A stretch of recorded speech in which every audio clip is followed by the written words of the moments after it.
Hello बच्चों। आज मैं वापस नेक्स्ट वीडियो लेकर आ गई हूँ। और जो ये वीडियो है ये एसएसटी की ही है, यानी सामाजिक राजनीतिक विज्ञान की है। तो ये चैप्टर 2 की है। चैप्टर 2 का ये फर्स्ट पार्ट है, जिसमें से मैंने छोटे छोटे क्वेश्चंस लिए हैं, इम्पॉर्टेंट क्वेश्चन छोटे छोटे, जो कि आपके क्वेश्चन पेपर में पूछे जाते हैं।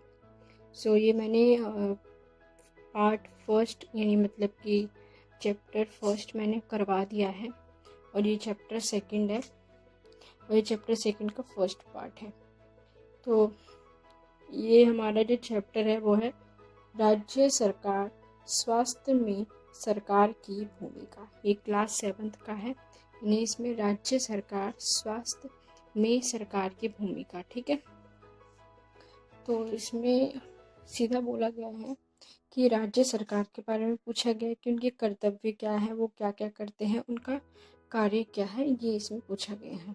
और सेकंड हमारा जो पूछा गया है वो पूछा गया है कि स्वास्थ्य में सरकार की भूमिका, यानी स्वास्थ्य में सरकार की क्या भूमिका है, इसके बारे में हमारा पूछा गया है। तो हमारे जो हमारी सरकार है वो क्या काम करती है, जनता के लिए क्या काम करती है, उनकी क्या भूमिका है, इसके बारे में पूछा गया। तो इसमें ये है कि इसमें जो चैप्टर का ये है कि इसमें राज्य सरकार के बारे में पूछा गया है, स्वास्थ्य में सरकार की भूमिका के बारे में पूछा गया है कि सरकार की स्वास्थ्य को लेकर क्या भूमिका है, उसको लेकर। ठीक है, तो इसके लिए मैंने कुछ इम्पोर्टेंट पॉइंट्स लिए हैं, जो कि हैं संचारणीय बीमारियां। ये संचारणीय बीमारियां क्या होती है यह पूछा गया है। ये इम्पोर्टेंट पॉइंट्स हैं जो हमारे बेसिक नॉलेज है चैप्टर की। वो संचारणीय बीमारी, यह बीमारी जल से होती है और यह एक दूसरे में प्रवेश करती है। जो संचारणीय बीमारी होती है वो जल से होती है, यानी पीने के पानी से बीमारी होती है, जैसे कि डायरिया, हैजा, और ना जाने कितनी बीमारियां जो हैं वो पानी से होती हैं। यानी गंदे पानी से वो हमारे स्वास्थ्य पे बुरा असर पड़ते हैं, जिससे कि हमें पेट से संबंधी बीमारियां होती हैं वो है। और ये जल से होती हैं और ये एक दूसरे में प्रवेश करती है, यानी कि ये एक दूसरे में प्रवेश भी करती है, यानी छूने, मतलब कि एक आदमी से दूसरे आदमी को भी होती है। ठीक है, संचारणीय बीमारी। ठीक है, स्वस्थ जीवन के लक्षण, यानी कि स्वस्थ जीवन की एक स्वस्थ व्यक्ति के जीवन के लक्ष्य क्या होते हैं, स्वस्थ जीवन का क्या लक्षण है। तनाव मुक्त जीवन, यानी कोई टेंशन फ्री जीवन। टेंशन फ्री जीवन जिसका होता है वो स्वस्थ होता है, और जो योगा करता है और अपने शरीर स्फूर्ति रखता है, टाइम पे भोजन करता है, पोषण वाले खाने खाता है, ठीक है, और तला भुना नहीं खाता है, उसका जीवन स्वस्थ जीवन होता है। ठीक है, सार्वजनिक व निजी, ये जो है सार्वजनिक और निजी, ये हमारा सबसे इम्पोर्टेंट पॉइंट है इस चैप्टर में। ठीक है, तो ये है कि सार्वजनिक अर्थ क्या है, सार्वजनिक का मतलब क्या है। वह सेवा व कार्य जो देश के सब लोगों के लिए है और यह सरकार द्वारा आयोजित की जाती है। यानी देश में चाहे वो धनी हो चाहे वो गरीब हो, वो सार्वजनिक सेवा का लाभ उठा सकता है, क्योंकि ये सरकार द्वारा आयोजित की गई है। जैसे कि हमारा बस की सेवा, सरकारी अस्पताल की सेवा, सरकारी अस्पताल में हमारा एम्स आ गया, और ये सब क्या कहते हैं हमारे सार्वजनिक है, यानी जो हमारी सरकार द्वारा आयोजित की गई है। इसमें कोई भी जा सकता है और अपना इलाज करवा सकता है। ठीक है, निजी मतलब कि प्राइवेट, और सार्वजनिक मतलब कि सरकारी बोल सकते हैं हम एक तरीके से। ठीक है, निजी वह सेवा व कार्य जो किसी कंपनी या व्यक्ति द्वारा अपने लाभ के लिए आयोजित किया जाता है, उसे निजी बोलते हैं। यानी निजी में पैसे लगते हैं, हर एक सेवा के लिए पैसे लगते हैं। ये किसी कंपनी का भी हो सकता है, किसी व्यक्ति द्वारा भी हो सकता है। ये सिर्फ इसलिए किया जाता है कि व्यक्ति सिर्फ अपना लाभ के लिए निजी चीज़ करता है। ठीक है, और और अब हमारे प्रश्न शुरू हो चुके हैं। ये आपको समझ में आई है। संचारणीय बीमारी मतलब कि जल से होने वाली बीमारी, स्वस्थ के जीवन के लक्षण तनाव मुक्त जीवन, सार्वजनिक यानी सरकारी जिसमें सरकार द्वारा आयोजित की जाती है और उसका कोई भी व्यक्ति लाभ उठा सकता है, निजी मतलब किसी कंपनी या व्यक्ति द्वारा कोई चीज़ आयोजित की जा रही हो जिसमें वह अपने लाभ के लिए करता हो। और हमारा नेक्स्ट जो है वो प्रश्न व उत्तर है। ये छोटे छोटे प्रश्न उत्तर है। तो ये है, इसमें है कि ओपीडी का पूरा नाम बताओ। ओपीडी मतलब होता क्या है? आउट पेशेंट डिपार्टमेंट, या ये इंग्लिश में है आउट पेशेंट डिपार्टमेंट और हिंदी में है ब्रह्म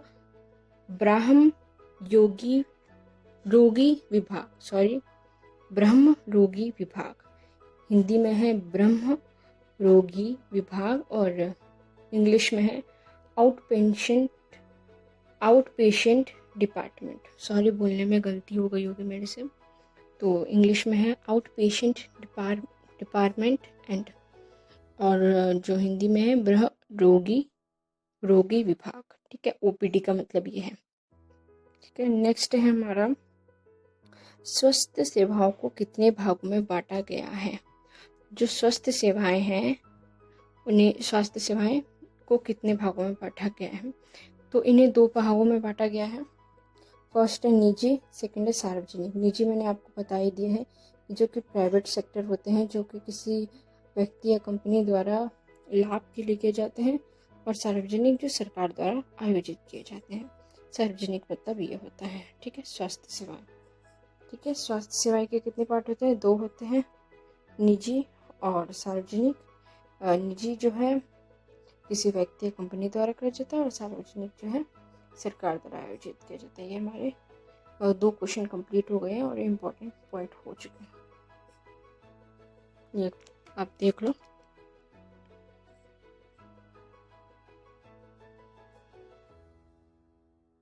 इसे आप नोट भी कर सकते हो।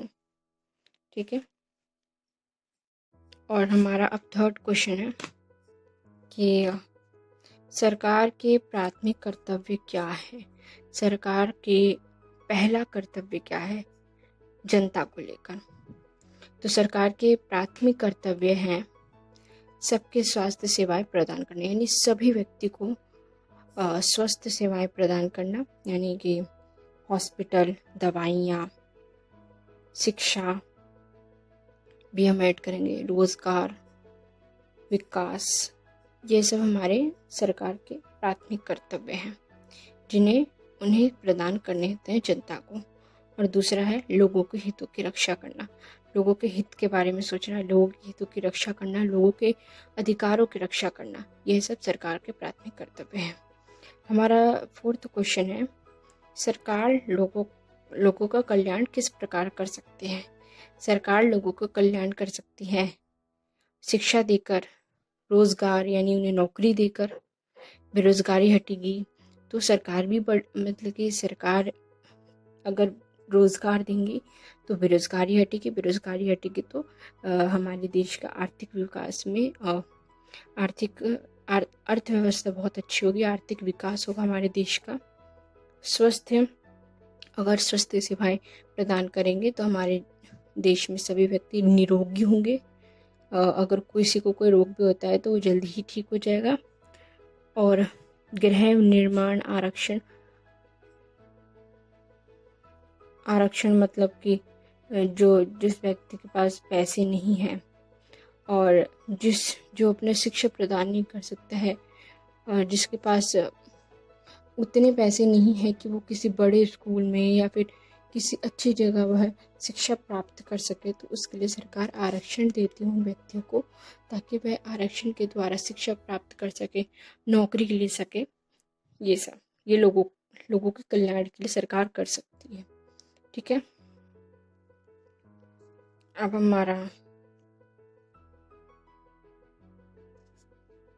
5th क्वेश्चन है, निजी स्वास्थ्य सेवाओं के विषय में बताओ। निजी यानी प्राइवेट स्वास्थ्य सेवाओं के बारे में बताएं। हमारे देश में कई तरह के निजी स्वास्थ्य हैं। ठीक है, हमारे देश में बहुत तरह के प्राइवेट सेक्टर हैं, निजी स्वास्थ्य हैं। शहरों में तो हमारे क्या कहते हैं बहुत सारे डॉक्टर हैं, बहुत सारे प्राइवेट हॉस्पिटल्स हैं, और ग्रामीण क्षेत्र में हमारे हैं आरएमपी।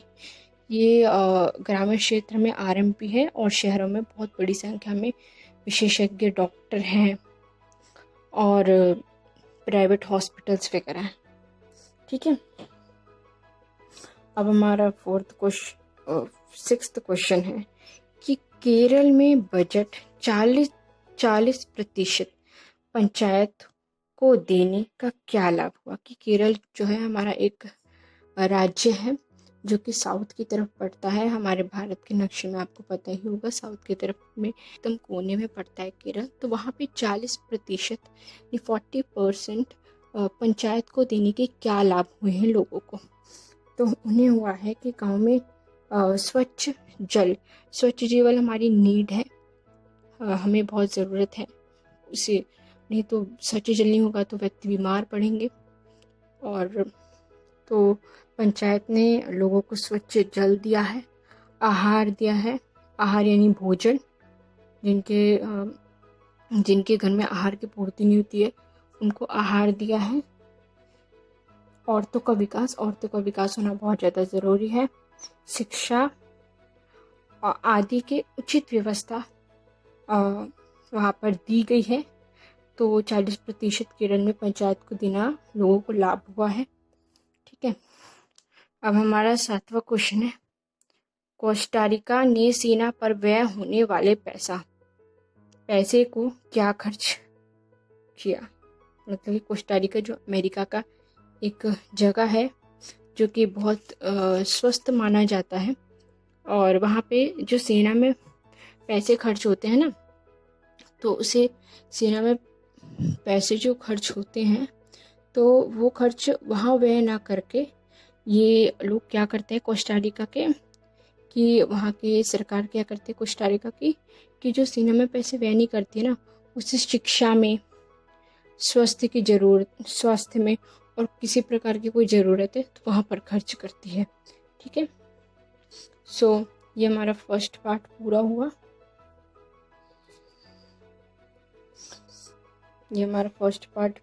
है हमारे चैप्टर 2 का राज्य सरकार स्वास्थ्य में सरकार की भूमिका। ये फर्स्ट पार्ट पूरा हुआ है। इसमें मैंने बहुत छोटे छोटे क्वेश्चन लिए थे, लेकिन इम्पोर्टेंट है क्वेश्चन जो कि पेपर में अक्सर पूछे जाते हैं।